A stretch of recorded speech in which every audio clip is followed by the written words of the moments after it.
Oke, pemirsa, semakin seru membahas bagaimana laga krusial malam hari ini. Kita tinggal hitung mundur nih beberapa menit lagi lah ya, menuju ke 20.45 lah ya, hampir 1 jam lagi lah kira-kira. Tapi pasti sudah pada menunggu.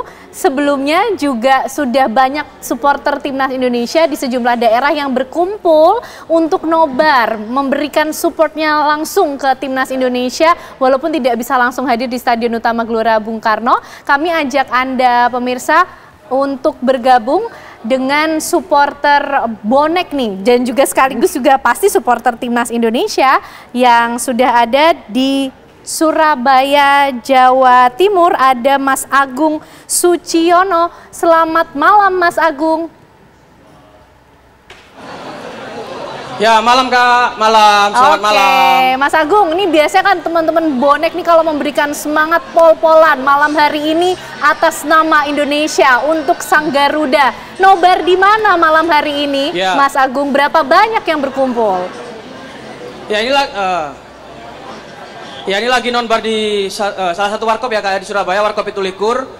Mungkin kurang lebih yang nonbar hari ini sekitar 200 sampai 500 orang lah Kak di sini, kurang lebih. Wow, luar biasa. Ini semua datang dari daerah mana saja, Mas Agung? Yang pasti untuk yang datang di warkop ini di Surabaya area aja sih Kak. Mungkin dari wilayah, dari utara, selatan, barat, semuanya terfokus di warkop Pitulikur Kak. Oke, nah Mas Agung, kalau memprediksi malam hari ini kira-kira berapa skornya timnas Indonesia melawan Cina? Oke, prediksi saya Kak, nggak usah terlalu muluk-muluk ya Kak, mungkin 2-0 untuk Indonesia Kak. 2-0 untuk Indonesia. Siapa yang akan menyumbangkan 2 gol untuk timnas Indonesia kira-kira Mas Agung? Egy Maulana Fikri dan Ole Romeni Kak. Wah, Egy Maulana Fikri dan juga Ole Romeni. Nah, malam hari ini optimis berarti ya untuk kemenangan timnas Indonesia melawan Cina?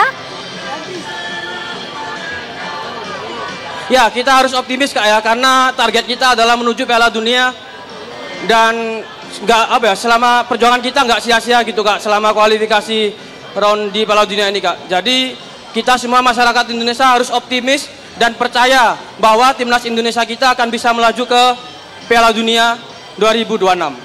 Oke, luar biasa. Nampaknya sudah siap semuanya merapat berkumpul begitu hangat untuk memanaskan bagaimana semangat timnas Indonesia malam hari ini langsung dari Surabaya, Jawa Timur. Terima kasih Mas Agung Suciono. Salam untuk teman-teman di sana. Betul, semangat kita bersama untuk Indonesia malam hari ini. Selamat malam. Oke, kembali pemirsa kami ajak Anda untuk melihat langsung bagaimana tadi juga sempat Anda lihat gambaran di Stadion Utama Gelora Bung Karno, Jakarta. Bung Nigara, 2-0 prediksinya lagi-lagi keluar dari supporter timnas Indonesia untuk laga malam ini. Hampir sama ya. Dan harus Indonesia duluan dengan Insya Allah. Oke, nah kalau gitu tadi kita sudah bahas juga center back, wing back. Gelandangnya siapa Bung Nigara? Kan dijelaskan. Dan juga penyerangnya? Ini saya baca ini. Sudah pegang ya Bung Nigara ya, dari line up-nya sudah keluar nih nama-namanya. Di tengah ada Kambuaya, ada Fedor, Pelopesi, ada Tom Hay. Ya. Pelopesi. Ya, saya surprise sekali dengan Kambuaya ini. Jadi saya kira ini memang pertaruhan bagi seorang Kambuaya untuk bisa memperlihatkan dirinya sebagai pemain yang baik. Malum dia main di Liga 1 kan, nggak main di Eropa. Ya saya kira ini pertarungan buat dia untuk bisa memperlihatkan diri bahwa dia pantas untuk berada di situ. Oke, lagi-lagi ajang pembuktian di malam hari ini. Oke, Kambuaya ini akan menjadi boleh minum nggak nih? Boleh, boleh Bung Nigara. Nah ini sambil Bung Nigara minum, saking semangatnya, kalau Kak Sasi melihatnya gimana nih? Di gelandangnya kira-kira kan sudah keluar di line up-nya. Harapannya, potensinya ini untuk kemudian menguatkan timnas Indonesia kita? Yang pasti kalau gelandang kan fungsinya untuk alirin bola ke depan ya. Ya ini semoga aja banyak trupas ajaib, karena mungkin kalau dilihat ya Cina dari pertandingan sebelumnya banyak numpuk di belakang gitu, parkir bis. Jadi semoga aja parkir bis. Jadi kita juga harus pinter cara mainnya gimana, ngebelah dengan banyaknya orang di kotak penalti itu kan. Ya semoga aja dengan tadi udah disebutin line up dari gelandangnya ya bisa alirin bola yang baik lah untuk ke depan, entah dengan trupas atau mungkin ini silang umpan silang. Ya itu sih harapannya. Semoga bisa pola cetak parkir gol bus ini duluan. juga pernah kita lakukan. Pernah kita lakukan. Ya, tahun 1958 kita di Olimpiade, kita parkir bus. Cuma Ramang aja sendiri. Dan itu Soviet nggak bisa belah. Waktu di pertandingan playoff partai berikutnya, 3 hari kemudian kita kehabisan tenaga. Fisik kita habis, banyak yang cedera. Akhirnya Soviet menang 4-0. Dan Soviet mendapat medali emas Olimpiade. Dan itu jadi catatan khusus Indonesia terbaik di Olimpiade. Tapi jangan lupa waktu itu masih undangan, belum ada kualifikasi. Gitu. Jadi kalau ada orang bilang, wah dulu kita lolos kualifikasi, kata siapa? Itu undangan. Itu undangan. Gitu. Kenapa? Karena Olimpiade di Australia itu di Melbourne, itu dari ASEAN itu ada 4. Nggak mungkin kalau kualifikasi 4 dari negara ASEAN sendiri belum ada, tapi yang ada negara-negara bagian. Ada Malaya, ada Indonesia, ada Thailand, kemudian ada Vietnam Selatan. Vietnam nggak datang ketua Indonesia di babak pertama, Indonesia menang WO. Babak kedua kita menang, kita lawan Soviet Union itu begitu. Malam ini betul-betul membuktikan bahwa Indonesia bisa kok sebetulnya. Bisa, nah peran Kambuaya nih gimana? Nah makanya saya bilang dia di Liga 1 itu membuktikan sebagai pemain yang baik. Ya di Dewa United ya kalau nggak salah klubnya. Di Dewa United dia menampilkan permainan cukup baik. Dan dia langganan tim nasional, baik Sintayong maupun sebelum Sintayong sudah memanggil dia. Artinya dia memang pemain yang bisa diandalkan. Nah, hanya saja memang ketika datang pemain-pemain anak-anak kita dari Eropa datang, agak slip dia sedikit. Karena nggak bisa mengikuti mungkin ya. Karena saya juga udah nggak di lapangan lagi, jadi nggak ikut bagaimana pergaulan mereka. Tapi sekarang Patrick Kluivert mempercayakan dia kembali, paling tidak dari daftar yang beredar ini, gitu. Nah, ini pembuktian buat dia. Lu nggak salah milih gue nih. Gitu. Itu bahasa Banyumasnya gimana? Bahasa ngapak itu. Ngapaknya gimana? Ngapak bisa nggak kamu? Nah kalau Kak Sasi melihatnya gimana tuh? Nih, kamu gitu. nggak salah memilih saya. Itu yang akan dibuktikan oleh Kambuaya juga malam ini, Kak Sasi. Yang surprisingly itu Kambuaya tuh mainnya simple ya Om. Iya, betul. Dia cuman terupasnya tuh bagus. Betul. Itu Dan dia yang juga mau punya kita lihat naluri ya. bikin gol. Itu juga kelebihan dia. Dia punya naluri bikin gol. Gitu. Tapi akan ditempatkan sebagai playmaker ya Kambuaya? Di tengah. Di tengah. Oke. Nah, kita lihat Palu Pesi dengan Tom Haye nih. Gimana kalau Kak Sasi melihatnya lagi-lagi sebagai center back, pemain tengah, bagaimana perannya? Kalau misalnya aku sebagai center back, aku berharapnya tuh midfield itu main simple. Dapat bola, passing karena apa? Sekalinya midfield mainnya beresiko, bola kerebut langsung ke center back, langsung ke gawang. Itu pun kalau misalnya center back yang nggak kuat ya bisa langsung shooting, lawan punya kualitas shooting yang bagus. Jadi ya berharapnya kalau misalnya Tom Haye sama Palu Pesi, ya mungkin Tom Haye juga sering jadi starting.